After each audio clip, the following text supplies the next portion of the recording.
हाँ जी दोस्तों, स्वागत आप सबका जीएसटी की आज की क्लास में। Today we have the 19th lecture and we are starting a new chapter called E way bill, electronic way bill. A very good morning to all of you and I welcome you back to the session. कई दिनों से हमारी मुलाकात नहीं हुई, but आज दोबारा से अपना सिलसिला शुरू हो रहा है। जैसे जैसे क्लासेस होती थी वैसे वैसे ही सब कुछ होगा आज से और आगे से। आज का जो हमारा चैप्टर है ई वे बिल, उसमें कुल मिलाकर 24 कॉन्सेप्ट्स हैं। There are 24 concepts in this chapter और इन 24 कॉन्सेप्ट में कोई भी कॉन्सेप्ट ऐसा नहीं है जो हमें लिखना ना हो। जैसे पिछली क्लास में, पिछले चैप्टर्स में आपने देखा, टैक्स इनवॉइस के चैप्टर में ई इनवॉइसिंग हमने नहीं लिखा क्योंकि वो सिर्फ रीड करने लायक विषय था, उसमें ज़्यादा कुछ ऐसा था नहीं जो कॉम्प्लेक्सिटी वाला हो, समझने वाला हो। लेकिन ई वे बिल के अंदर टोटल 24 कॉन्सेप्ट्स हैं और 24 के 24 कॉन्सेप्ट्स हमें लिखने हैं। वो सारे कॉन्सेप्ट्स इस योग्य हैं कि हम उन्हें लिख लिख कर एक्सप्लेन करें, लिख लिख कर समझें। तो आप सबकी दुआओं से I am all right now, I am well, I have recovered from all the illness which I had during Holi. तो फिलहाल आइए आज की क्लास शुरू करते हैं, इलेक्ट्रॉनिक वे बिल। तो सबसे पहले अपने चैप्टर का नाम लिखते हैं। जी हाँ दोस्तों, सब लोग क्लास के नोट्स लिखना शुरू करें। सबसे पहले हम लिखेंगे अपने चैप्टर का नाम ई वे बिल। इलेक्ट्रॉनिक वे बिल क्या होता है? इलेक्ट्रॉनिक वे बिल के जो 24 कॉन्सेप्ट्स हैं उसमें सबसे पहली हेडिंग ही हमारी इस मतलब को एक्सप्लेन कर देगी। पहली हेडिंग है way bill and E way bill. सुनने में एक जैसे लग रहे होंगे, खाली ई का फर्क है। तो way bill and E way bill, this will be the first heading of our class and the chapter today. Ji Vijay, yes of course। कृपया नोट्स बनाना शुरू करें। हेडिंग लिखिए ई वे बिल, चैप्टर का नाम ई वे बिल है। कुल 24 कॉन्सेप्ट हैं, ज्यादा बड़े नहीं हैं, छोटे छोटे हैं। आज और आने वाली मुलाकात यानी कि कल में ये चैप्टर मुझे उम्मीद है कि खत्म हो जाएगा। ई वे बिल लिख लिया आप सबने? तो पहली हेडिंग है पहली हेडिंग है way bill and E way bill. तो सबसे पहले आप 1 मिनट सिनेरियो समझ लीजिए। 2 मिनट तो मैं आपके जरूर लूंगा, लेकिन कॉन्सेप्ट हमेशा के लिए समझ आ जाएगा आपको। देखिए, सपोज करिए कि आप अपने गुड्स को, आप गुजरात में है, सूरत में, और आपका साड़ियों का मैन्युफैक्चरिंग है। फॉर एग्जाम्पल, भूल जाइए कि जीएसटी कुछ होती है, ई वे बिल कुछ होता है, कुछ नहीं पता हमें, हम एक जनरल सेंस जरा जो है समझते हैं। तो आप गुजरात के सूरत शहर में बैठे हुए साड़ियों के मैन्युफैक्चरर हैं। You understand, sari, Indian traditional wear sari. तो आपने साड़ी की मैन्युफैक्चरिंग करने के बाद आपने ऑर्डर रिसीव करा दिल्ली से। तो सूरत गुजरात में आपका प्लांट है, वहां पर आप साड़ियां मैन्युफैक्चर करते हैं। आपको दिल्ली से 1000 साड़ी का ऑर्डर मिला। तो सूरत से आपने ट्रेन से दिल्ली वो साड़ियां भेजी। ठीक, तो सिस्टम कैसा होता है आपको पता होगा कि जब रेलवे में माल लोड होगा तो रेलवे पलटकर एक रसीद देगी हमें। जब हम सूरत के रेलवे स्टेशन पर पार्सल घर में अपनी 1000 साड़ियों का पार्सल बुक करेंगे, रेलवे को देंगे, तो रेलवे पार्सल बुक कर लेगा और हमें उसकी एक पर्ची दे देगा। अब ये रेलवे पार्सल गुजरात से दिल्ली ट्रांसपोर्ट कर देगी, ठीक है। तो पार्सल दिल्ली पहुंच गया। अब वो पार्सल जो दिल्ली आ गया, दिल्ली आने के बाद रेलवे किसको हैंड ओवर करेगी? जिसके भी हाथ में वो रेलवे की रसीद वाली पर्ची होगी। रेलवे नहीं जानती मिस्टर एक्स कौन है और मिस्टर वाई कौन है। रेलवे को कुछ नहीं पता कौन क्या है, कैसा है, कहां पर है। रेलवे तो पहचानती है उस पर्ची को जो रेलवे ने ही इशू करी थी। तो गुजरात के रेलवे स्टेशन पर जो पर्ची इशू हुई उस वो पर्ची दिखाकर ही माल रिसीव करा जा सकता है। अंग्रेजी में उसे रेलवे रिसीट आरआर, हिंदी में उसे बिल्टी या फिर टेक्निकल लैंग्वेज में उसे वे बिल कह सकते हैं। ई वे बिल नहीं, वे बिल, WAY, रास्ते का बिल, वे बिल। बिल मतलब इनवॉइस नहीं, बिल मतलब कागज। बिल का मतलब हमेशा इनवॉइस नहीं होता दोस्तों। दीवारों पे जो पोस्टर लगे होते हैं ना, मान लीजिए मैं दीवारों पर पोस्टर चिपकवा दूं GST by Raghav Goyal, GST by Raghav Goyal, तो वो पर्चे क्या हैं? बिल्स हैं। कोई भी डॉक्यूमेंट बिल कहला सकता है। अच्छा भाई, सीन 1 आपको समझ आ गया होगा, बिल्टी। रंजना गिरी कह रहे हैं हाँ बिल्टी, करेक्ट। बिल्कुल उसी प्रकार दूसरा सिनेरियो समझिए कि ट्रक में हमने सामान लोड करा। अब गुजरात में आपका साड़ी का प्लांट कहां पर है? सूरत में। अब आप बाई रोड गुजरात के सूरत से गुजरात के अहमदाबाद में ट्रक से माल भिजवाना चाहते हैं, या कश्मीर का सेब का व्यापारी कन्याकुमारी तक सेब भिजवाना चाहता है, एप्पल्स। बहुत ध्यान से सुनिए कि तो ट्रक में हमने सामान लोड करा गुजरात के सूरत शहर से गुजरात के अहमदाबाद शहर में, हमें साड़ियां भिजवानी है ट्रक में।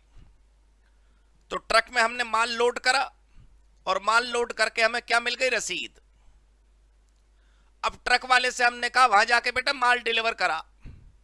ट्रक वाला नहीं जानता कहां डिलीवर करा।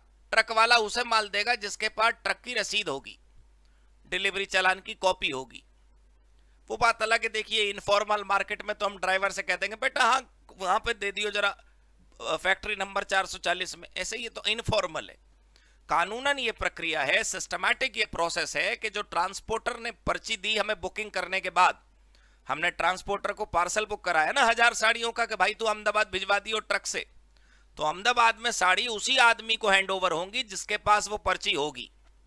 क्लियर हो गई बात? वो जो पर्ची है उसे लॉरी रिसीट कहते हैं, LR, या फिर हिंदी में जैसा अभी बात चली थी बिल्टी कहते हैं उसे, या फिर आप उसे क्या कह सकते हैं? Way bill, WAY, way bill. मुझे उम्मीद है आप सबको मेरी आवाज आ रही होगी।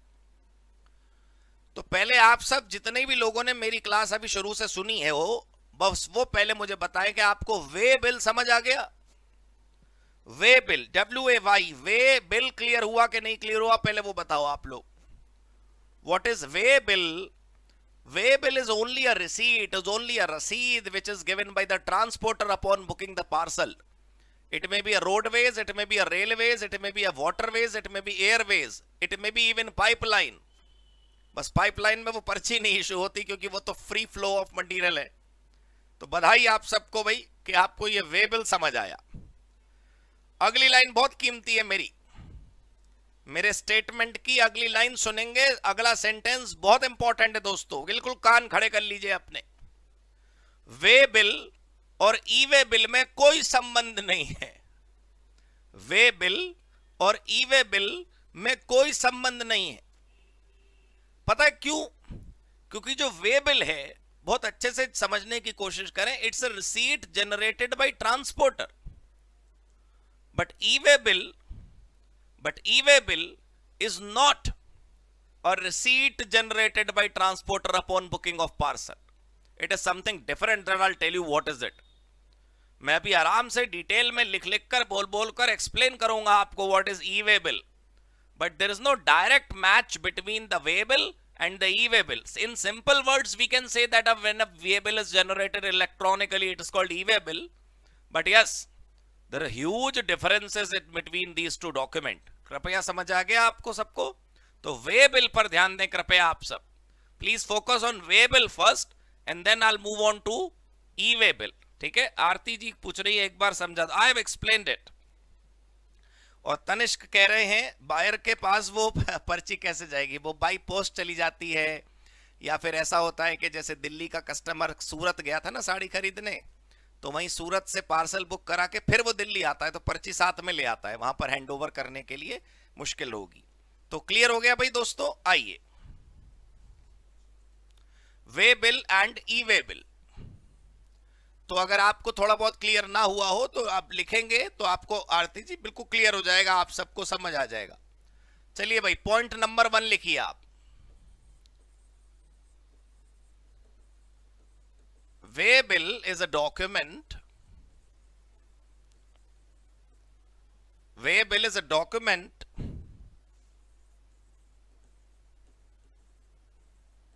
which is actually a receipt, which is actually a receipt issued by transporter, which is actually a receipt issued by transporter, which is actually a receipt issued by transporter upon booking of, upon booking of parcel या cargo या goods, कुछ भी लिख सकते हैं, एक ही बात है फिलहाल यहां पर, कार्गो, पार्सल या goods, by consignor for transportation to consignee.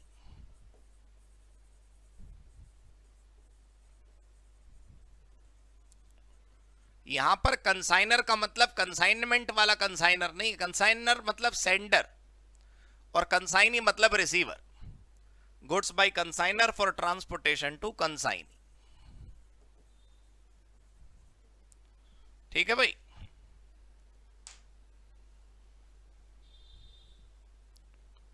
Clear हो गई जी बात। Way bill is a document which is actually a receipt,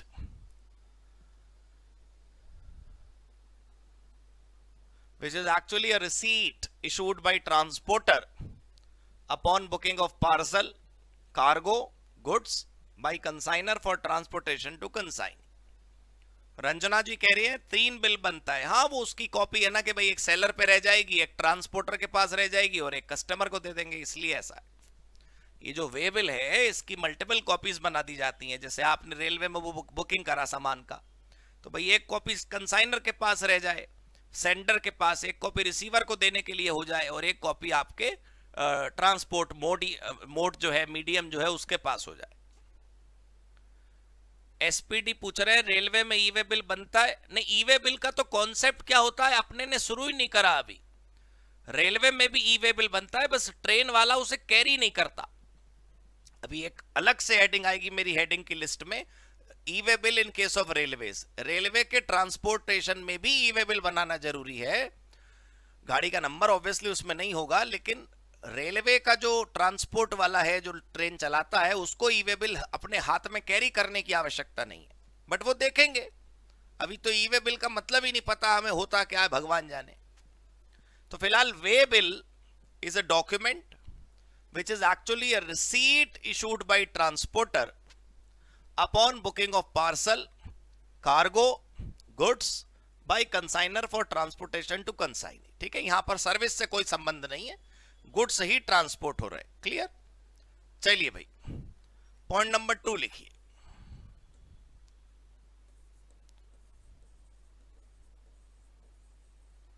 this way बिल जो है, this way bill is an evidence, this way bill is an evidence of ownership transfer। This way bill is an evidence of ownership transfer and can be used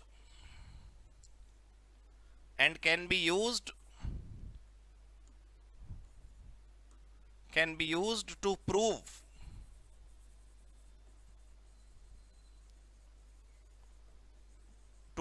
movement of goods and its authenticity।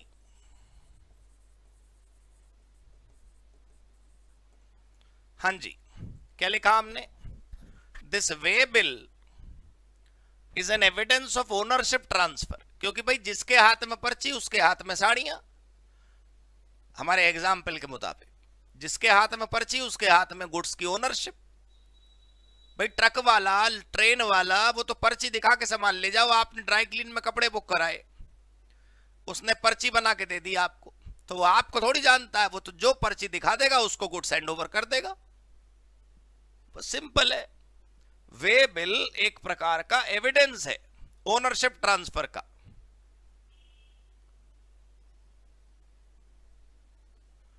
And can be used to prove movement of goods and its authenticity. Clear हो गई जी बात? पक्का समझ आ गया? विनीत जी हाँ बिल्कुल ठीक है। This way bill is an evidence of ownership transfer. Clear हो गई जी बात? चलो पॉइंट नंबर 3 पर आइए। पॉइंट नंबर 3 पर आइएगा please.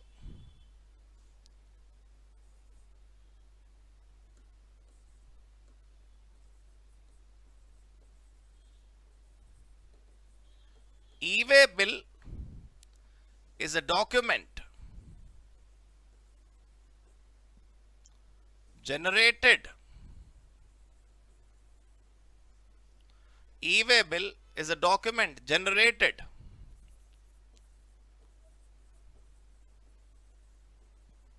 on a portal maintained by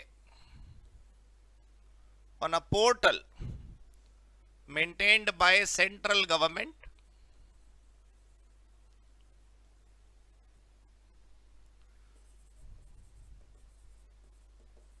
which is to be carried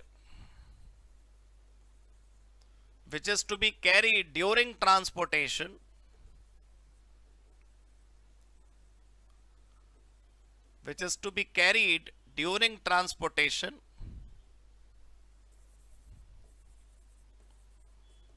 as an evidence of authenticity of movement of goods. ये शब्द आपको ऊपर भी दिखा था और अब दोबारा दिख गया। अभी मतलब समझते हैं, बिल्कुल क्लियर हो जाएगा आपको। देखिए ऑथेंटिसिटी शब्द मैंने बिल्कुल नहीं समझाया आपको, मैं अभी समझाता हूं ऑथेंटिसिटी क्या है। ठीक है भाई। E-way bill is a document generated on a portal maintained by central government. मतलब ये ट्रांसपोर्टर अपने हाथ से पर्ची काट के बना नहीं सकता। ये कोई सेंडर या कोई रिसीवर अपने हाथ से पर्ची बिल बुक की तरह, इनवॉइस की तरह काट कर नहीं बना सकता। ये एक ऐसा कागज है जो सरकार की वेबसाइट पर ही जनरेट होता है। और ये क्या करना होता है इसका? Which is to be carried during transportation. जब तक गाड़ी रास्ते में रहेगी तब तक ये पर्ची पास में रहेगी। और क्या सिग्निफिकेंस है इस पर्ची का, क्या लाभ होता है इस पर्ची से? It works as an evidence of authenticity of movement of goods. What is it? I tell you. पहले आप नोट कर लीजिए फटाफट।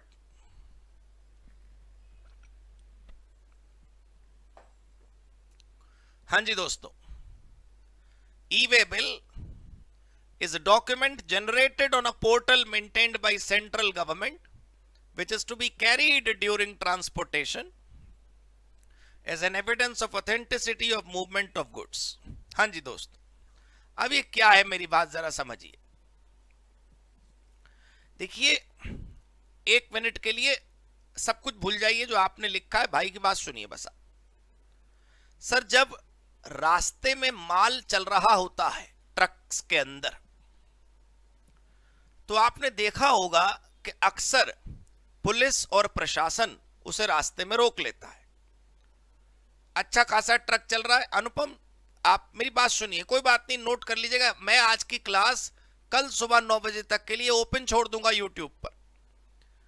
अब I was about to not take the class today, but ठीक सा महसूस हुआ मुझे तो मैं क्लास में आ गया, लेकिन प्रायर नोटिस आप सबको नहीं था, इसलिए सब लोग ज्वाइन नहीं कर पाएंगे।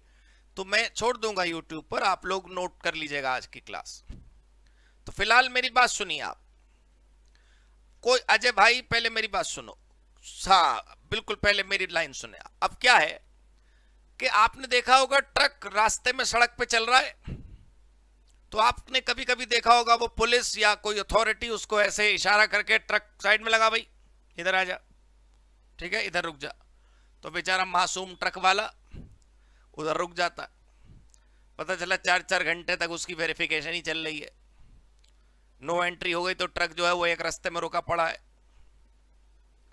ये क्या चेक करते हैं ट्रक में दोस्तों? ट्रक में वो ऑथेंटिसिटी चेक करते हैं, कौन है जो सामान लेकर जा रहा है, ड्राइवर की आइडेंटिटी क्या है, किसका गुड्स आप लेकर जा रहे हैं, कौन सेंडर है, कहां जा रहा है ये सामान भाई, रिसीवर कौन है, क्या सामान रखा अंदर, गुड्स के पर्टिकुलर्स क्या है, कितना पेटी सामान है भाई अंदर, क्वांटिटी क्या है गुड्स की, कितने रकम का सामान है अंदर, वैल्यू क्या है सामान का, पेरिशेबल है या नॉन पेरिशेबल है, लॉन्ग डिस्टेंस है या शॉर्ट डिस्टेंस है, गाड़ी परमिट वाली है बिना परमिट वाली है।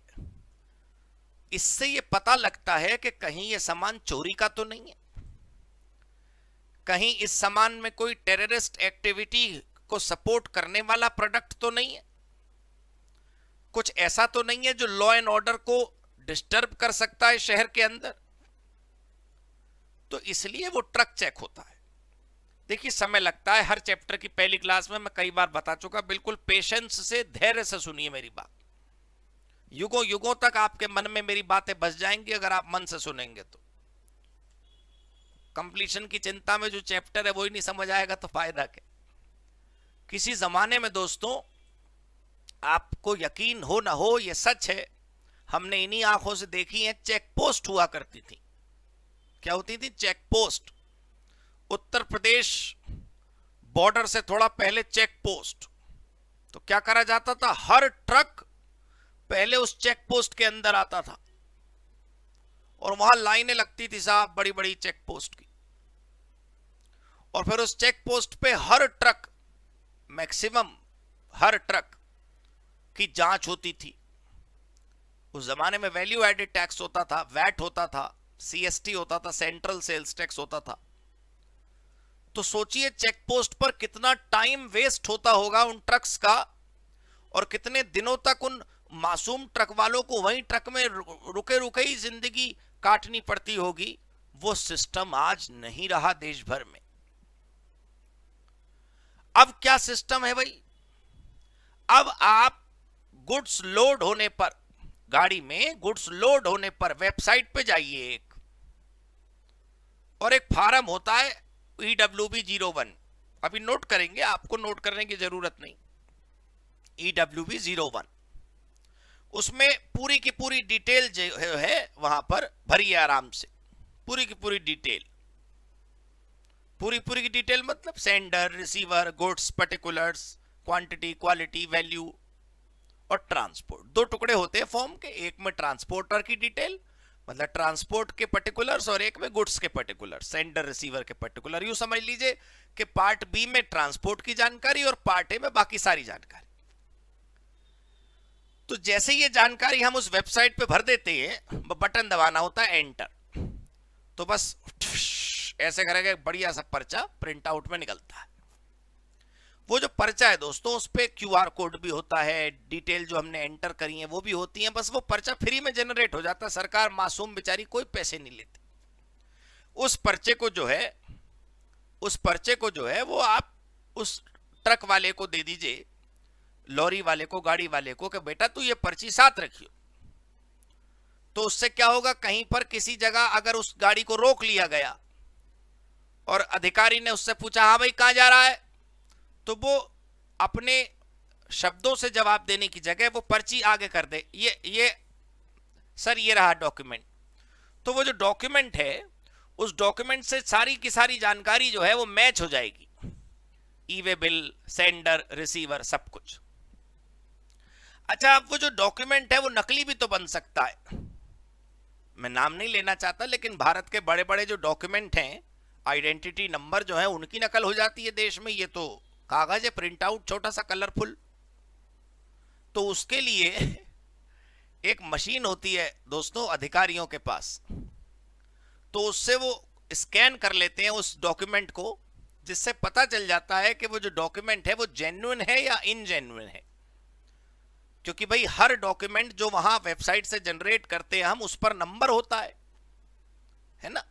तो जब उस पर नंबर होगा, सोचिए, तो वो नंबर से ट्रैक कर लेंगे। जैसे वो आजकल वाहन ऐप है, तो ट्रैफिक पुलिस वाले जो है वो आप चलती गाड़ियों को रोकने की जगह दूर से ही पहले ऐप में चेक कर लेते हैं इसका सब कुछ पेपर वेपर ओके है कि नहीं ओके है, वो मोबाइल ऐप में दिख जाता है। वैसी एक अभी पढ़ेंगे आप, RFID रीडर होता है, radio frequency identification device reader, RFID reader. I tell you what is it. तो बहरहाल वो उनके पास एक मशीन होती है जिससे वो ये चेक कर सकते हैं कि ये कागज जो ट्रांसपोर्टर लेके चल रहा है रास्ते में, वो कागज सही है कि गलत है। तो अपना वेरिफिकेशन हो जाता है कि हाँ भाई ये सामान चोरी का नहीं है, इस सामान का लॉ एंड ऑर्डर से डिस्टरबेंस से प्रॉब्लम नहीं है, ये बिल्कुल जेन्युइन सेंडर है, जेन्युइन रिसीवर है जिसका ये सामान यहां से वहां मूव हो रहा है। और इससे ये भी पता लग जाता है कि सामान पर टैक्स पेड है कि नहीं है। ऐसा तो नहीं है कि बिना टैक्स के सामान इधर से उधर मूव कर जाता हो। तो ये सारी चीजें जो है दोस्तों, ये यहां पर हम अपना पढ़ेंगे। तो इस डॉक्यूमेंट के बारे में मैंने आपको बताया, ई वे बिल के बारे में। अभी तक हमने जो पैराग्राफ लिखा है उसमें केवल एक डेफिनेशन टाइप थी। E-way bill is a document generated on a portal maintained by central government. कौन सी पोर्टल है पता चलेगी अभी, eWaybill.gst.gov.in, which is to be carried during transportation as an evidence of authenticity of movement of goods। Clear हो गई जी बात। चलिए अगला पॉइंट लिखिए।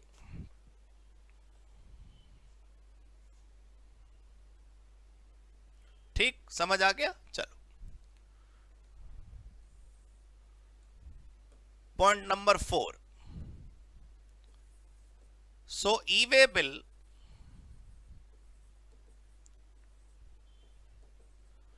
is part of a GST compliance system, part of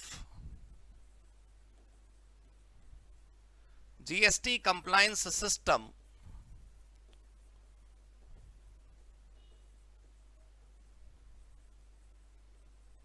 which is mandatory upon movement of goods, which is mandatory upon movement of goods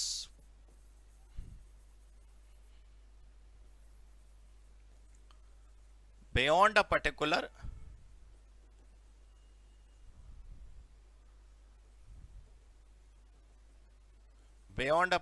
limit of consignment value।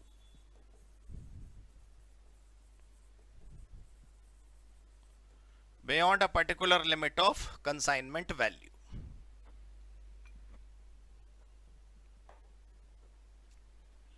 Clear जी भाई।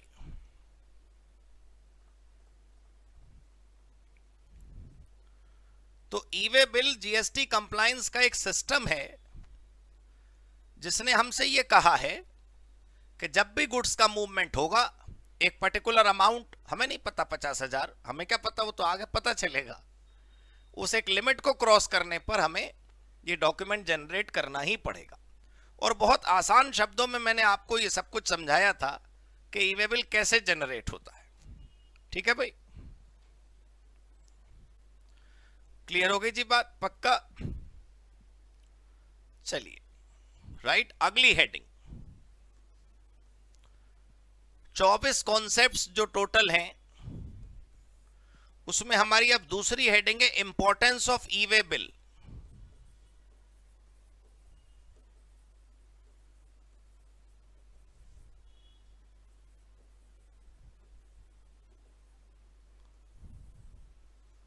Importance of e-way bill, कि e-way bill की importance क्या है, इससे क्या फायदा होता है। अच्छा, मुझे जो फायदे लिखवाने हैं उसमें पहला फायदा वो चेक पोस्ट वाला है। विजय भाई कह रहे थे कि पटना में अभी भी चेक पोस्ट है।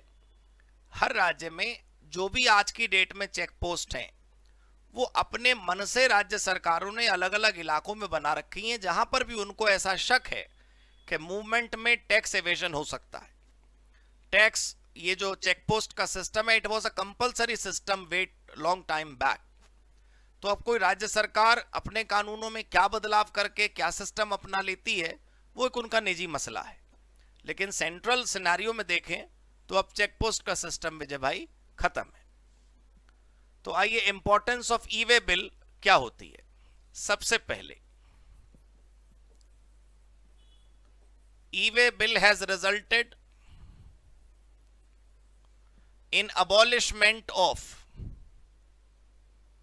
e-way bill has resulted in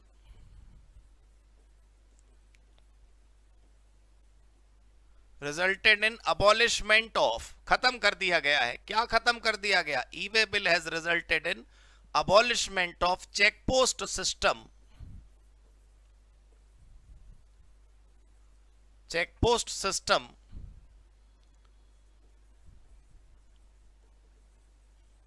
previously found near the state borders.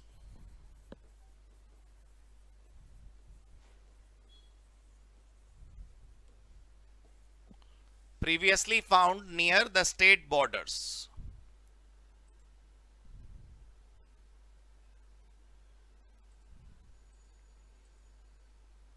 हाँ जी. e-way bill has resulted in abolishment of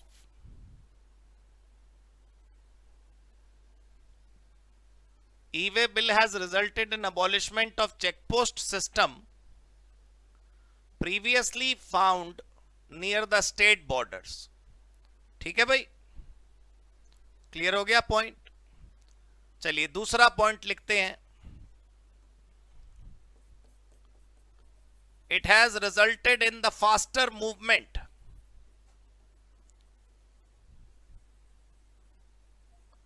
It has resulted in the faster movement of goods because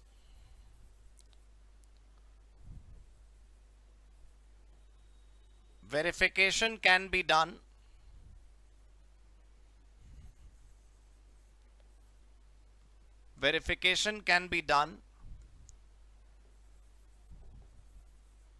using handheld devices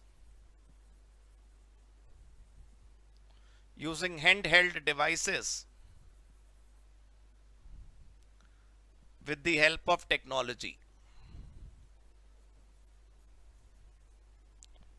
With the help of technology.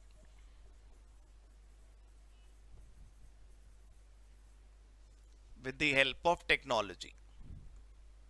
मतलब उनका कहने का यह है कि पहले सब सारे डॉक्यूमेंट फिजिकल होते थे ना, तो उनको वेरीफाई करना इस बात पे मुश्किल था कि वो कागज असली हैं या नकली हैं. उनको चेक करने में बहुत टाइम लगता था. चेक पोस्ट अगर नहीं भी होती तब भी एक एक डॉक्यूमेंट चेक करने में टाइम लगता. अब तो वो जो रीडर है उस रीडर से स्कैनिंग करके आसान है ये देखना कि ये जो डॉक्यूमेंट के पर्टिकुलर्स हैं और ये जो डॉक्यूमेंट खुद है वो असली है कि नहीं है. ये एक फायदा है.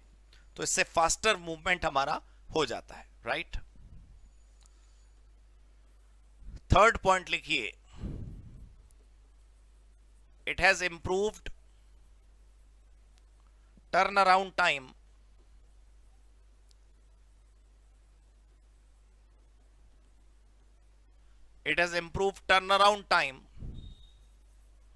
for the transporters, resulting in economies of scale.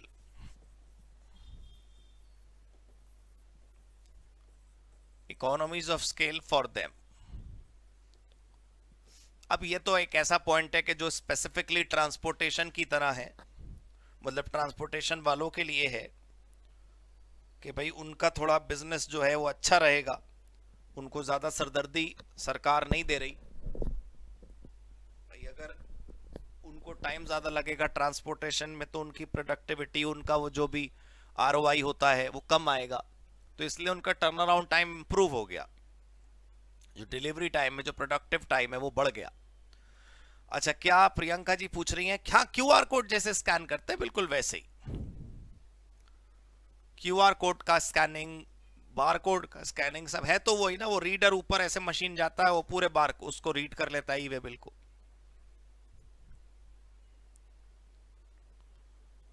ठीक है भाई.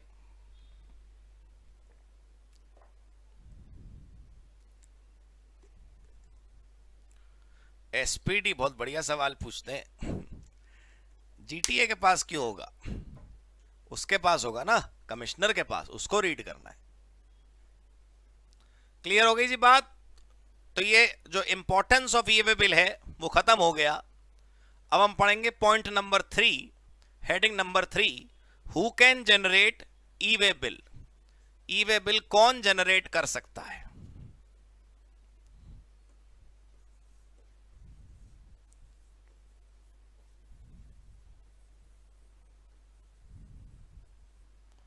हु कैन जनरेट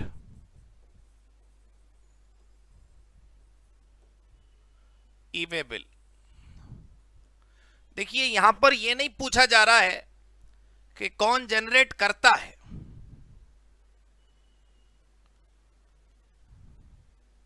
पलक जी का प्रश्न है आरओआई कैसे इफेक्ट होता है? कॉस्ट कम हो जाती है ना, कम समय में ट्रांसपोर्ट पूरा हो जाता है तो पैसे बचते हैं वहां पे, तो हमारा इन्वेस्टमेंट की इनकम बढ़ जाती है, हमारे बिजनेस से हमारी जो कमाई है वो बढ़ जाती है, and that exactly is ROI. हाँ जी, who can generate e way bill. E way bill कौन जनरेट कर सकता है? तो मैं दोबारा याद दिला दूं, हम ये नहीं पढ़ रहे कि ई वे बिल कौन जनरेट करता है। यूजुअली सेलर जनरेट करता है भाई, मैं माल बेच रहा हूं आपको तो मैं ई वे बिल जनरेट करूंगा because I am the consignor और registered person under GST. But it is not necessary that 100% cases में सेलर ही जीएसटी का वो ई वे बिल जनरेट करे। It can be done by sender, it can be done by receiver, it can be done by transporter as well. तो तीनों लोग कर सकते हैं। मैं दोबारा बता दूं, मैं ये नहीं पढ़ा रहा कि कौन जनरली करता है, हम पढ़ रहे हैं कौन कर सकता है। तो तीनों लोग कर सकते हैं, सेलर भी कर सकता है, रिसीवर भी कर सकता है और ट्रांसपोर्टर भी कर सकता है। अब बार बार मैं माफी चाहता हूं, वो शब्द मैं इस्तेमाल करता हूं जिसके बारे में शायद हमने डिटेल में अभी नहीं पढ़ा, हमारा इंडेक्स में वो टॉपिक दूर है, उसका नाम है रिवर्स चार्ज मैकेनिज्म। कई सिचुएशंस ऐसी थी ना जिसमें बायर जो है वो उसकी सारी जिम्मेदारियां थी, कई सिचुएशन ऐसी थी ना जिसमें हमारा सेलर बेचारा मासूम छोटा सा अनरजिस्टर्ड था, तो जब वो अनरजिस्टर्ड है तो वो क्या ई वे बिल बनाएगा? तो वो रिसीवर बना लेगा। सेलर जनरली बनाता है, ठीक है, और अगर दोनों नहीं बना रहे तो ट्रांसपोर्टर बना लेगा भाई e way bill, but e way bill is necessary, ठीक है ना, दैट इज कंपलसरी। तो देखिएगा छोटा सा पैराग्राफ है बिना 1 2 3 के।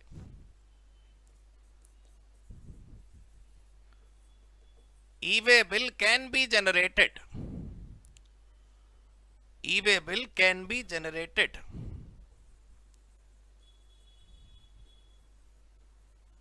can be generated by any of the following.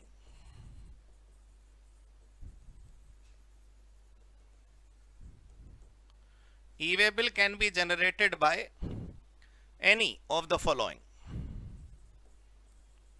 supplier of the goods,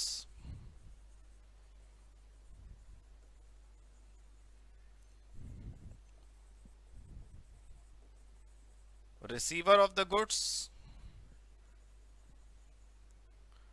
और C transporter of the goods.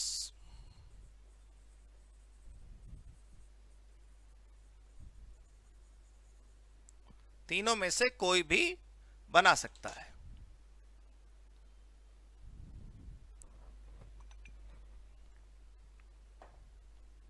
Priyanka पूछ रहे हैं ट्रांसपोर्टर क्यों करेगा जनरेट, क्योंकि प्रियंका सबसे ज्यादा जो सिरदर्दी है, प्रियंका का सवाल सब लोग सुनिए, रिकॉर्डिंग वाले स्टूडेंट्स भी प्लीज ध्यान दें, लाइव क्लास के आनंद को आप भी महसूस करा करिए।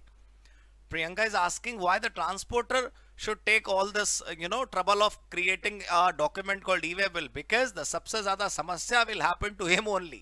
उसी का ट्रक रोका जाएगा प्रियंका, उसी का ड्राइवर को परेशान किया जाएगा, क्या लेके चल रहा भाई तू, दिखा ट्रक खोल, ये पेटी खोल, ये सामान दिखा, किधर जा रहा है, ये टाइम कौन सा है जाने का, इधर नो एंट्री है।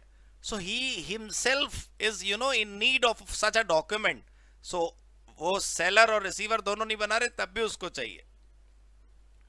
आरती जी का प्रश्न अभी थोड़ी देर पहले भी आया था, आई डिड नॉट आंसर, तो उन्होंने दोबारा पूछा है।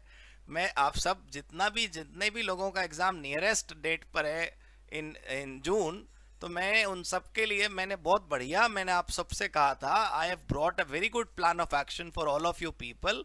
I'll discuss it with you so that you don't need to worry for all the completion of this live lecture, ठीक है? Let me bring that to you आज या कल, जब भी मैं डॉक्यूमेंट फाइनल करके रिकॉर्डिंग क्लिप आपको दे दूंगा, बट आप बिल्कुल इस बात से अश्योर्ड रहिए, this way or that way I'll give you 100% material of video and notes to to give you absolute assurance of exam clearance for sure, ठीक है ना। तो e way bill can be generated by these people, supplier, receiver and transporter. But हाँ, मैं ये लिख देता हूं, मैं ये लिखवा देता हूं यहां पर कि जो सप्लायर है वो जनरली बनाता है, जनरली, ठीक है। रिसीवर और ट्रांसपोर्टर कभी कभी बनाते हैं। तो मान लीजिए आप में से किसी के पेपर में मल्टीपल चॉइस आ जाए और वो प्रेफरेबल पूछ लें कि जनरली हु जनरेट्स इट, तो आप लिख सकते हैं कि वो जनरेट कर सकता है। लिखें आप जरा,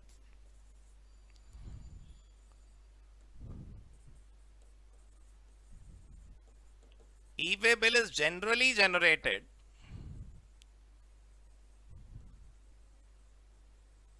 e-way bill is generally generated by supplier only.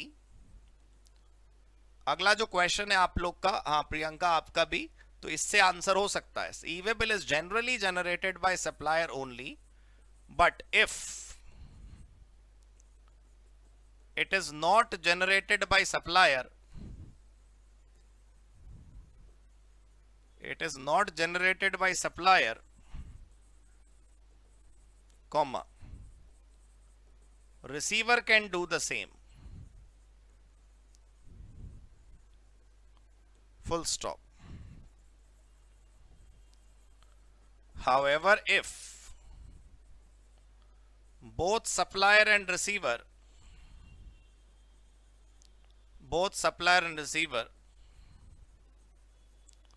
do not generate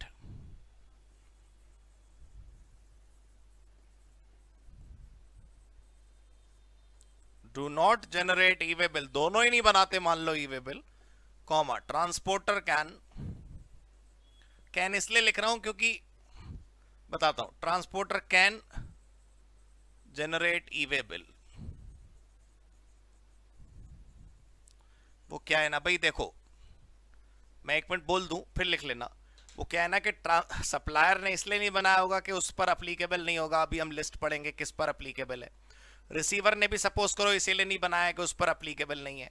लेकिन ट्रांसपोर्टर कह रहा है बॉस सड़क पर तो मेरे को प्रॉब्लम होती है ना, I will generate e-way bill on my own, मैं अपनी विश से बना रहा हूं। तो ऐसा कोई कंपल्शन नहीं है, तो ऐसी कोई रेस्ट्रिक्शन भी नहीं है कि you can't generate. People who are not covered in e-way bill provisions, I'll tell you who all are them, जिनको e-way bills बनाने का रिक्वायरमेंट नहीं है, अगर फिर भी वो बना लेते हैं तो बुरा ही क्या है। So transporter can make the e-way bill without even asking anyone, he can make e-way bill, ठीक है ना। अब मैं आप सबका प्रश्न देख लेता हूं, इसको आप नोट करिए। हाँ Jatin, I have written that. नहीं शेख हमजा जी, जो ट्रांसपोर्टर है वो अपने नाम से बनाता है, that I am creating the e-way bill in the capacity of a transporter, not in the capacity of a seller. चलिए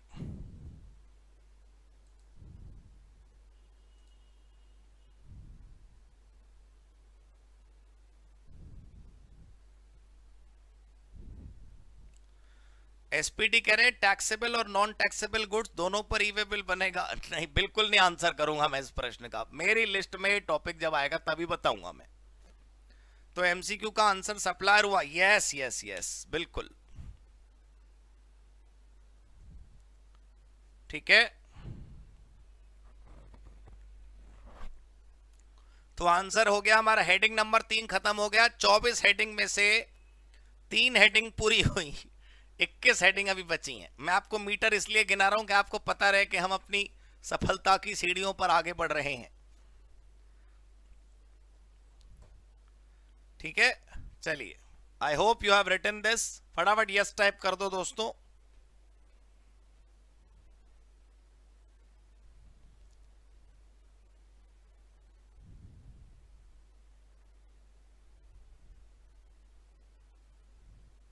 पलक जी पूछ रही है ट्रांसपोर्टर अपनी मर्जी से बना सकता है। हाँ जी, हाँ जी, अपनी मर्जी से बना सकता है, उसे परमिशन लेने की जरूरत नहीं है। Because Palak, it is a good compliance activity that you do this.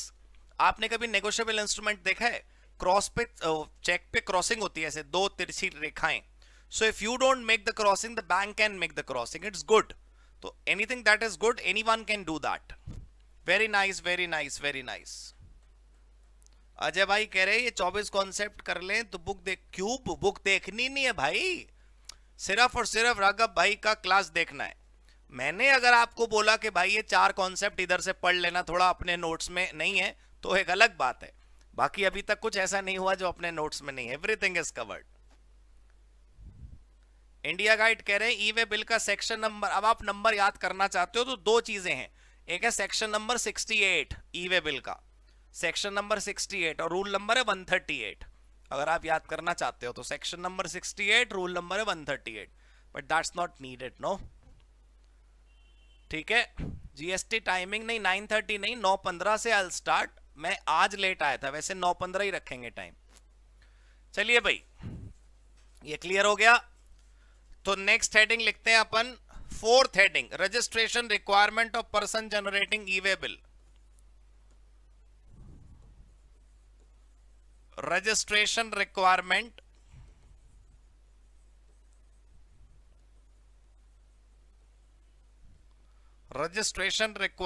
of person generating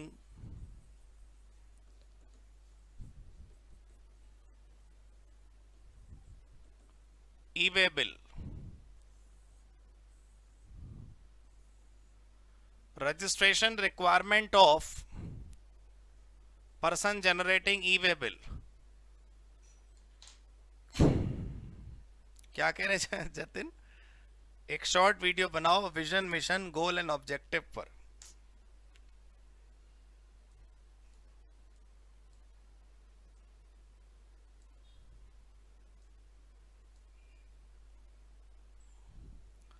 हाँ जी, registration requirement of person generating e way bill. ई वे बिल जो लोग बनाते हैं उनको जीएसटी रजिस्ट्रेशन कंपलसरी है। जीएसटी रजिस्ट्रेशन के बिना ई वे बिल जो है वो नहीं जनरेट हो सकता। अब ये सुनने में तो बहुत आसान लग रही है ये बात कि जितने भी लोगों को ई वे बिल बनाने का मन कर रहा है या उनके ऊपर एप्लीकेबल है ई वे बिल का provision, and once they come to log in to the E way bill portal they need a registration number, and if they don't have the GST registration, how can they generate e-way bill, right? Sounds correct, right? Logical. But you know people जो transporters हैं, मैं आपको बताऊंगा बहुत सारे transporters exempted category में भी आते हैं। बहुत सारे ट्रांसपोर्टर्स ऐसे हैं जो एग्जेम्प्टेड है जीएसटी में, so their service is not liable under GST, so obviously they have not taken registration number under GST. तो सपोज करिए कि सेंडर और रिसीवर नहीं बना रहे तो ट्रांसपोर्टर तो बना ही रहा है और वो जीएसटी में रजिस्टर्ड नहीं है, तो वो क्या करे, एक नया नंबर होता है दोस्तों। जैसे जीएसटी नंबर होता है, आपको याद होगा रजिस्ट्रेशन के चैप्टर में मैंने आपको बताया था, जैसे यूनिक आइडेंटिटी नंबर होता है एक, मैंने आपको जीएसटी रजिस्ट्रेशन के चैप्टर में बताया होगा, बिल्कुल उसी प्रकार एक ट्रांस आईएन होता है। अभी नोट नहीं करना है, आएगा नोट करने का टॉपिक अभी। ट्रांस इन क्या होता है, ट्रांसपोर्टर आइडेंटिफिकेशन नंबर। वो ट्रांसपोर्टर जिनके पास जीएसटी नंबर नहीं है लेकिन उन्हें ई वे बिल बनाना है, तो वो ई वे बिल की वेबसाइट पे जाकर अपना ट्रांसपोर्टर आइडेंटिटी नंबर क्रिएट कर सकते हैं। तो ये भी 15 ही डिजिट का होता है।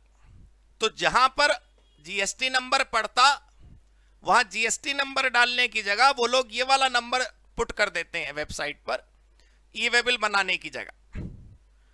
तो हमने क्या सीखा पिछले 5 मिनट में? हमने एक बात हमने एक बात ये सीखी कि ई वे बिल जो भी बनाएगा उसको जीएसटी रजिस्ट्रेशन कंपलसरी है। और अगर आप एक ट्रांसपोर्टर हैं और आपके पास जीएसटी नंबर नहीं है, तो हां, आपके लिए एक सुविधा है, आपके लिए एक आसान सिस्टम है कि आप एक ऑल्टरनेट नंबर ले लो और वो नंबर ट्रांसपोर्टर को ही इशू होता है। Trans IN, transporter identification number. आइए लिखना शुरू करते हैं।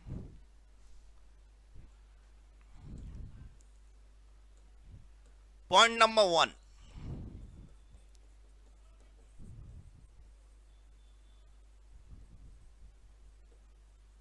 it is mandatory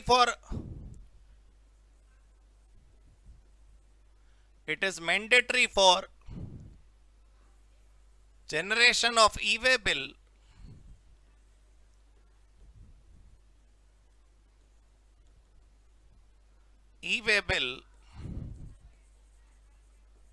to have GST registration. It is mandatory for generation of e-way bill to have GST registration.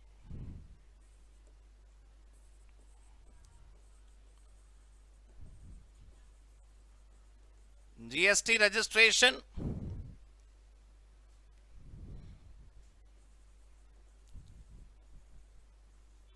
gives us a facility to generate e-way bill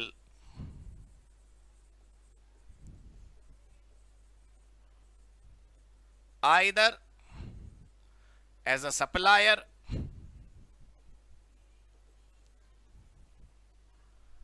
or as a receiver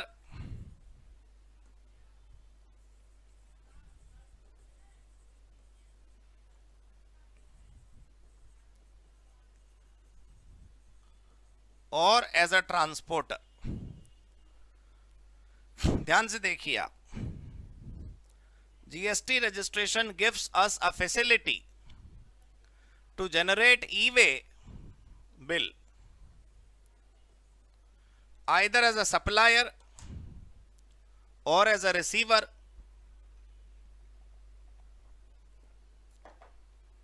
और as a transporter.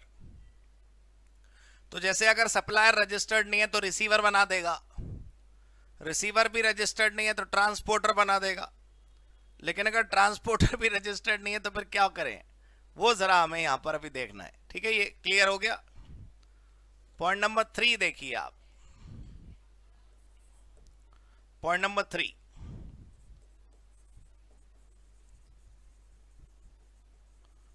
if transporter needs to generate e-way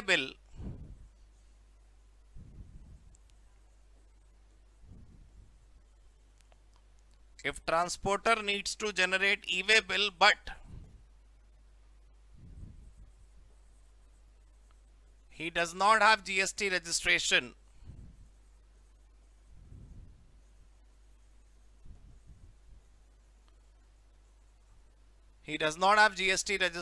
comma, there is a facility of obtaining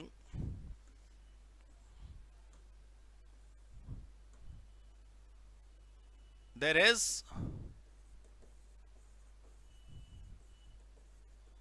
a facility of obtaining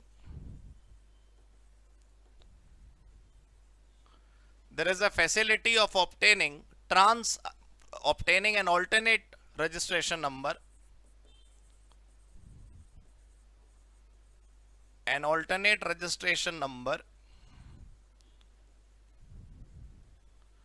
comma, different from GST number,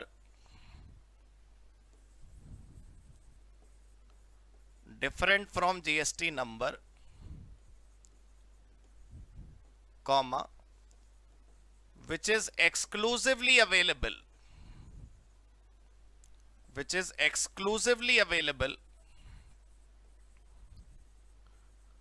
only for transporters who are not registered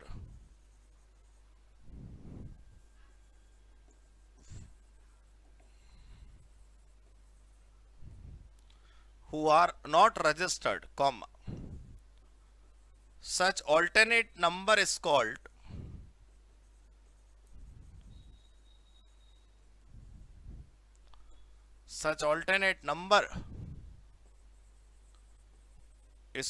trans IN.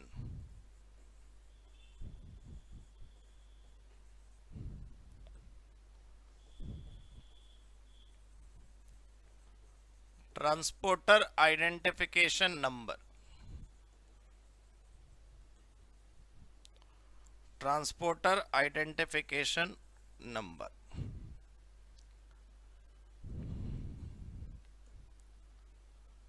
This number will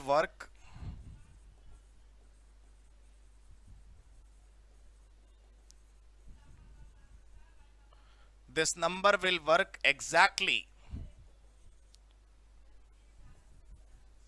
This number will work exactly as GSTIN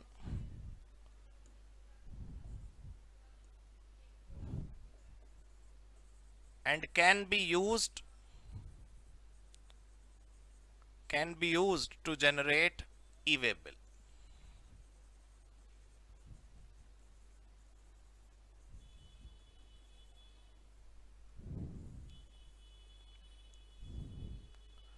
जी हाँ दोस्तों,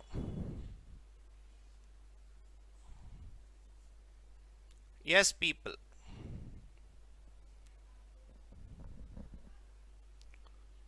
please बताएं समझ आया आपको?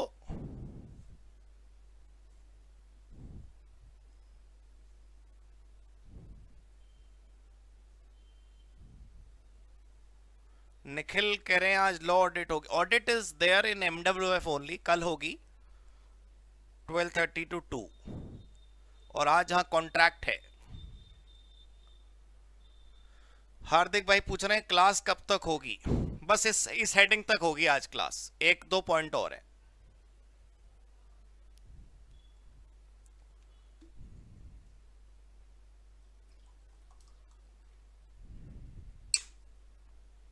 Yes people, note कर लिया? Very good very good. हाँ भाई, अब जरा एक और बात सुनिए।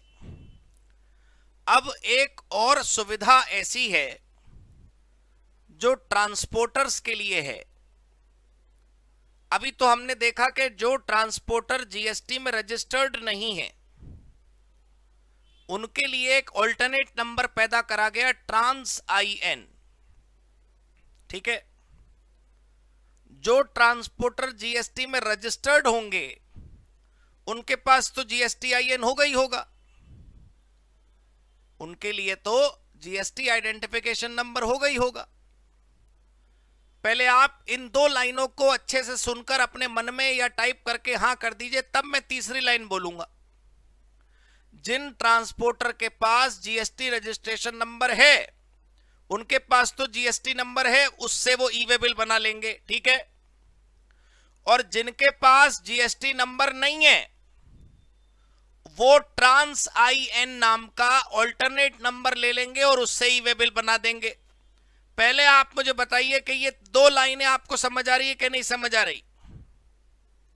हाँ भाई हाँ, ये इस बात समझ आ गई आपको।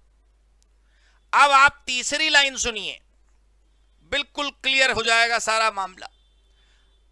पहला कौन सा था? एक ऐसा ट्रांसपोर्टर जो जीएसटी में रजिस्टर्ड है तो उसके पास जीएसटी नंबर है। एक ऐसा व्यापारी है जो जीएसटी में रजिस्टर्ड नहीं है तो उसके पास ट्रांस IN है। और एक तीसरा ट्रांसपोर्टर ऐसा है दोस्तों जो मल्टीपल स्टेट्स में रजिस्टर्ड है, अलग अलग राज्यों में रजिस्टर्ड है वो। तो सोचिए, जब वो अलग अलग राज्यों में रजिस्टर्ड है तो उसके पास हर राज्य का जीएसटी नंबर अलग अलग होगा। हर राज्य का जीएसटी नंबर अलग अलग होने में परेशानी ये है कि गोडाउन कहीं पर है, हमारा सेल्स ऑफिस कहीं पर है, सामान कहीं और जाना है, तो ईज ऑफ डूइंग बिजनेस मुश्किल हो जाता है। सपोज करिए कि आप बड़ी कंपनी है ट्रांसपोर्टर की, ऑल इंडिया आपका ट्रांसपोर्ट चलता है, बड़ा कार्गो ट्रक्स हैं आपके, बहुत सारे आपके क्या कहते हैं उसे प्लेस ऑफ बिजनेस हैं। तो जब आपके बहुत सारे प्लेस ऑफ बिजनेस हैं और बहुत सारे आपके जीएसटी नंबर है, हर राज्य का आपका अलग जीएसटी नंबर होता है, तो जब ई-वे बिल जनरेट करेंगे आप तब कौन सा जीएसटी नंबर डालें? तो सरकार ने आपकी परेशानी को देखते हुए एक फैसिलिटी अरेंज करी है कि आप कॉमन एनरोलमेंट नंबर ले सकते हैं सरकार से। क्या ले सकते हैं? Common enrolment number. ऐसा ट्रांसपोर्टर जिसके पास एक से ज्यादा जीएसटी नंबर है, अलग अलग राज्यों के अलग अलग नंबर हैं, तो वो क्या कर सकता है? वो सिंगल एक नंबर जनरेट करवा सकता है सरकार से, फिर किसी भी राज्य का ई वे बिल बनाए, वो ही एक नंबर चिपका दे, काम हो जाएगा। उस ई वे बिल, उस रजिस्ट्रेशन नंबर का नाम है कॉमन एनरोलमेंट नंबर। वसीम भाई ने अच्छा एक सवाल पूछा, वो पूछ रहे हैं ये जो अल्टरनेट नंबर हैं ये कहां जनरेट होते हैं भाई? ये ई वे बिल की वेबसाइट पर जाकर जनरेट करते हैं। तो कृपया समझ लीजिए कि हमारे पास तीन ऑप्शन हो गए। अगर हम ट्रांसपोर्टर हैं रजिस्टर्ड वाले तो हमारे पास जीएसटी नंबर होगा। अगर हम ट्रांसपोर्टर हैं अनरजिस्टर्ड वाले तो हमारे पास ट्रांस आईएन हो सकता है। और अगर हम ज्यादा ही रजिस्ट्रेशन लिए बैठे हैं, अलग अलग राज्यों में अलग अलग रजिस्ट्रेशन, तो हमें बार बार ई वे बिल बनाते समय यह ध्यान ना रखना पड़े कि हम कौन से राज्य के लिए ई वे बिल बना रहे हैं, तो हम सरकार से एक कॉमन नंबर मांग सकते हैं और वो कॉमन नंबर लिखकर ही आपका नंबर, कॉमन वाला लिखकर ही आपका ई वे बिल बन जाएगा। वो है कॉमन एनरोलमेंट नंबर। जैसे आजकल गाड़ियों की नंबर प्लेट नहीं आनी शुरू हो गई, पूरे भारत की नंबर प्लेट एक BH सीरीज, तो उसमें वो यूपी और यूके और टीएन और डीएल नहीं होगा। तो फिलहाल आइए, आप सबको समझ आ गया होगा कि कॉमन नंबर से क्या फायदा है। चलिए लिखना शुरू करें।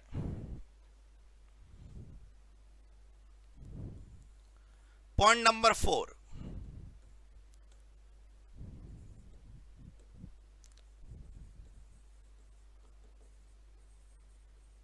there is one more facility for transporters.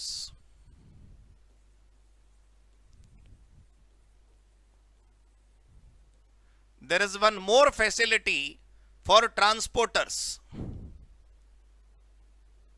ठीक है भाई, देखिए इसी पॉइंट के अंदर लिखिए,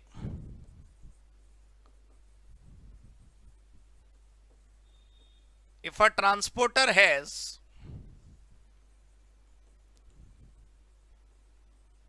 multiple GST registrations, if a transporter has multiple GST registrations spread across different states,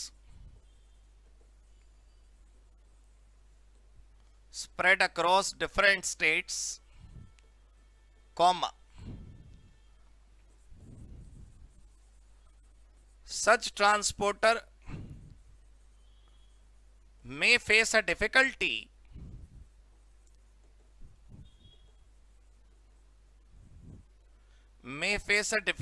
of entering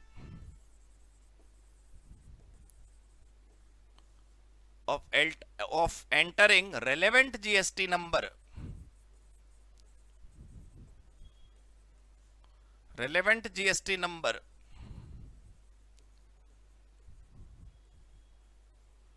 in e-way bill. So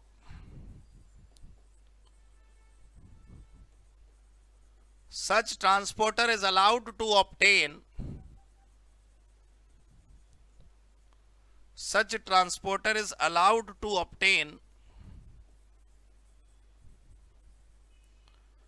common enrollment number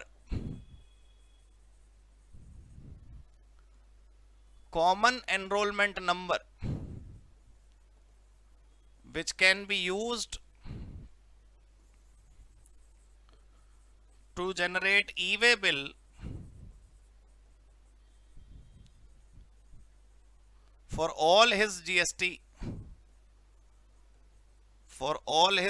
numbers. This will increase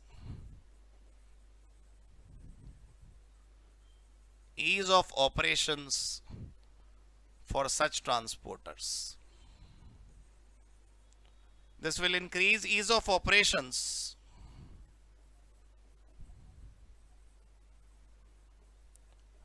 हाँ जी दोस्तों, अब सवाल पूछिए आप।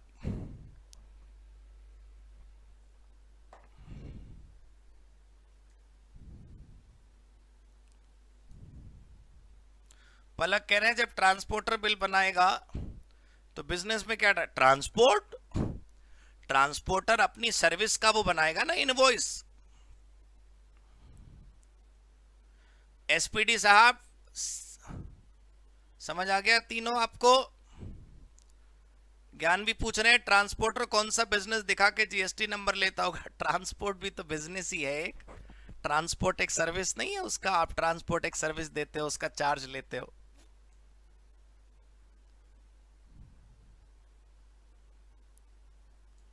ठीक है भाई? Yes people, so this is done. Heading number 4 भी पूरी हुई। Registration requirement of persons generating e way bill. कुछ लोगों के पास जीएसटी आइडेंटिफिकेशन नंबर है, कुछ लोगों के पास ट्रांसपोर्टर आइडेंटिफिकेशन नंबर है, और अंत में कुछ लोगों के पास, कुछ ट्रांसपोर्टर्स के पास कॉमन एनरोलमेंट नंबर है। अब मैं अगली हेडिंग का केवल नाम लिख रहा हूं और उसे पढ़ेंगे अगली क्लास में। अंजलि जी का प्रश्न क्या है? कितने डिजिट का होता है ई वे बिल? ई वे बिल का एक नंबर जो होता है, ईबीएन बोलते हैं उसे, 12 डिजिट का होता है, 12। तो पॉइंट नंबर 3 देखना है भाई किसी को, तो पॉइंट नंबर 3 यहां से शुरू है।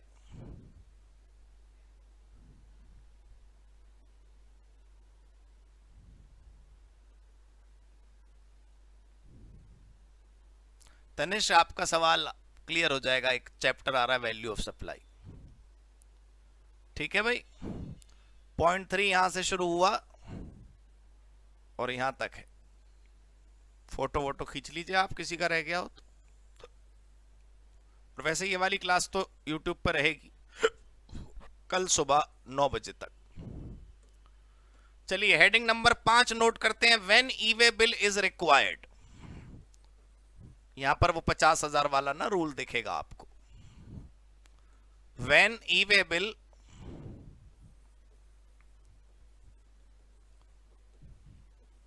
is required.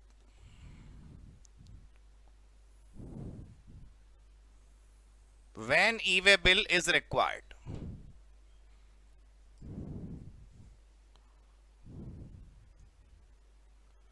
हाँ जी, प्रियंका शर्मा पूछ रही हैं, आपने बोला कि जो रजिस्टर्ड नहीं है वो ट्रांस आईएन बनाता है। हाँ, ट्रांसपोर्टर। तो डिफरेंट स्टेट्स के लिए वो एक ही बना सकता है कॉमन एनरोलमेंट नंबर? नहीं नहीं, common enrolment number Priyanka will be available only for registered person. अगर आप अनरजिस्टर्ड हैं और आप ट्रांसआईएन बना रहे हैं तो एक ही नंबर आपका हर जगह काम आ जाएगा। शेख पूछ रहे हैं सप्लायर का GST more than one state supplies common enrolment number generate? No, common enrolment number is available only for transporters. It's not available for a normal supplier. ट्रांसन कितना डिजिट का होता है? 15 डिजिट्स, 15 डिजिट का।